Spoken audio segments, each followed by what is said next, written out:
Hello बच्चों, तो आज हम क्या पढ़ने वाले हैं काव्य के भेद के बारे में। क्योंकि ये ना ग्राम इम्पोर्टेंट है, मोस्ट इम्पोर्टेंट है।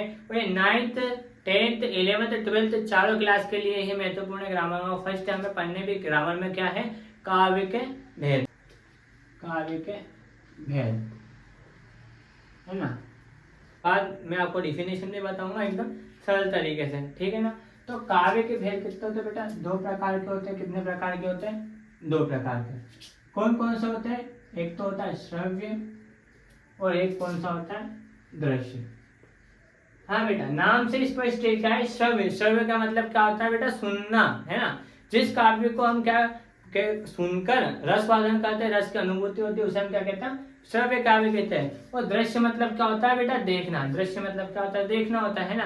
तो मतलब जिस काव्य को देखकर और सुनकर हमें जो आनंद की अनुभूति होती है उसे हम क्या कहते हैं? हम क्या कहते हैं? दृश्य काव्य कहते हैं। क्या कहते हैं? हम दृश्य काव्य। और जो बेटा श्रव्य काव्य होते हैं ना, वो भी कितने प्रकार के होते हैं? दो प्रकार के होते हैं। कौन कौन से होते हैं बेटा? प्रबंध और एक होता है मुक्तक। प्रबंध और एक होता है मुक्तक। और जो बेटा प्रबंध काव्य होते हैं वो भी कितने प्रकार के होते हैं? दो। एक होता है महाकाव्य, महाकाव्य, और एक होता है खंड काव्य, ठीक है। और जो मुक्तक काव्य होते हैं बेटा वो भी दो प्रकार के होते हैं। कौन कौन से होते हैं? पाठ्य, पाठ्य और गय मुक्तक, ठीक है। अब जो दृश्य होते हैं वो भी दो होते हैं। कौन कौन से होते हैं? दृश्य बस नाटक और एकांकी, है ना। इतना समझ में आया? काव्य के भेद कितने होते हैं? दो। श्रव्य काव्य और दृश्य काव्य। प्रबंधक मुक्तक, है ना। ये श्रव्य काव्य कितने भेद होते हैं? इसके में दो होते हैं, प्रबंधक और मुक्तक काव्य। जो प्रबंधक काव्य होते हैं वो कितने प्रकार के? दो। महाकाव्य और खंड काव्य। एक होता है आख्यान नीति, है ना, वो हम नहीं पढ़ेंगे क्योंकि हमारी जो ग्रामर में वो है ही नहीं। तो जो मुक्तक काव्य वो कितने होते हैं? पाठ्य के। हम इन्हीं के बारे में पढ़ेंगे जो बोर्ड पर है, क्योंकि ये हमारी ग्रामर में और ये ब्लू प्रिंट में भी है ना। तो आप ही हम क्या देखेंगे?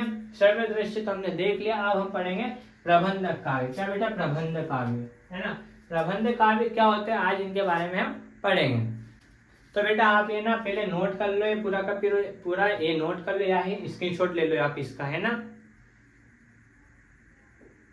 ठीक है।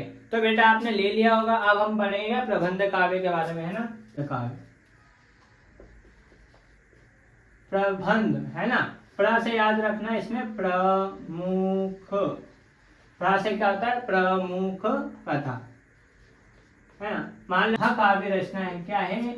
वह काव्य रचना है जिसमें क्या? कोई प्रमुख कथा, जिसमें कोई प्रमुख कथा, क्या? जिसमें कोई प्रमुख कथा क्रमबद्ध रूप में लिखी, क्रमबद्ध,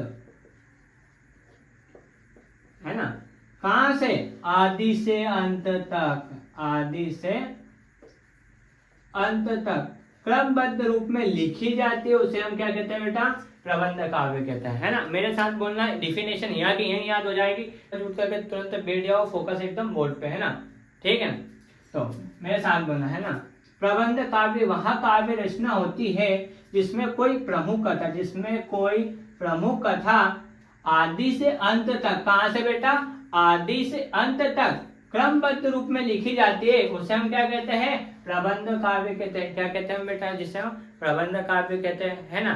जिसमें क्या होता है? कोई भी कथा होती है, जो भी कोई भी प्रमुख कथा होती है, वो आदि से अंत तक क्रमबद्ध रूप में लिखी जाती है। जैसे कि स्टेप बाय स्टेप, है ना। जैसे कि मान लो ये गिनती है 1 2 3 4। अब बेटा ये लाइन से चल देना, है ना।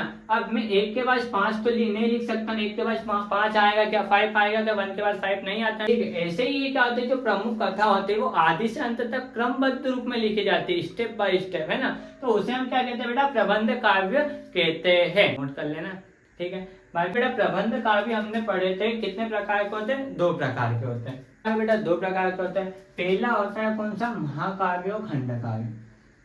महाकाव्य और खंड काव्य,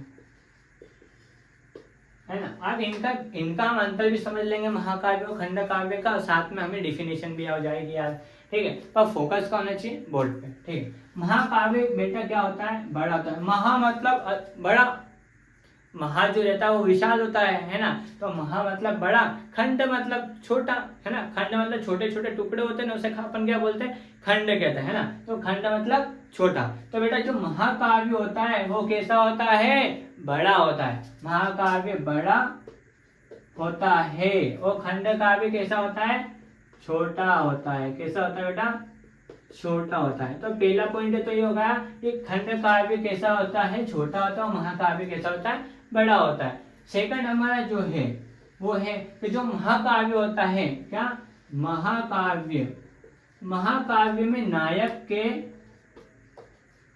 संपूर्ण जीवन का वर्णन होता है, संपूर्ण जीवन का वर्णन होता है ना। सेकंड पॉइंट क्या है बेटा, महाकाव्य में क्या है, नायक के संपूर्ण जीवन का क्या होता है, वर्ण। जैसे जन्म लिया, जन्म से लास्ट तक मृत्यु तक, है ना, पूरा जितना भी समय हुआ, जो भी वो एक्टिविटी है, ये पूरा वर्णन किस में होता है बेटा, महाकाव्य में होता है। लेकिन जो बेटा खंड काव्य होता है, क्या होता है, खंड काव्य में नायक के किसी एक घटना, नायक के किसी एक घटना या भाग, एक घटना या भाग का वर्णन होता है ना। नायक की कोई से, जैसे कि मान लो बेटा बचपन था, बचपन बीत गया, अब क्या आ गई, किशोर अवस्था आ गई। तो बचपन क्या एक भाग है ना, एक घटना हुई, है ना। तो इसमें क्या होता है, खंड, खंड मतलब होता है छोटा टुकड़े टुकड़े, है ना। तो खंड का मतलब होता है कि नायक के किसी एक घटना या एक भाग का क्या होता है, इसमें वर्णन होता है। और महाकाव्य में संपूर्ण जीवन का वर्णन होता है। 2 पॉइंट आपको समझ में आ गए। और बेटा जो 3 है वो क्या है, और जो महाकाव्य बड़ा होगा तो उसमें पात्रों की संख्या भी क्या होती है, अधिक होती है। इसमें पात्रों की संख्या क्या होती है, अधिक होती है।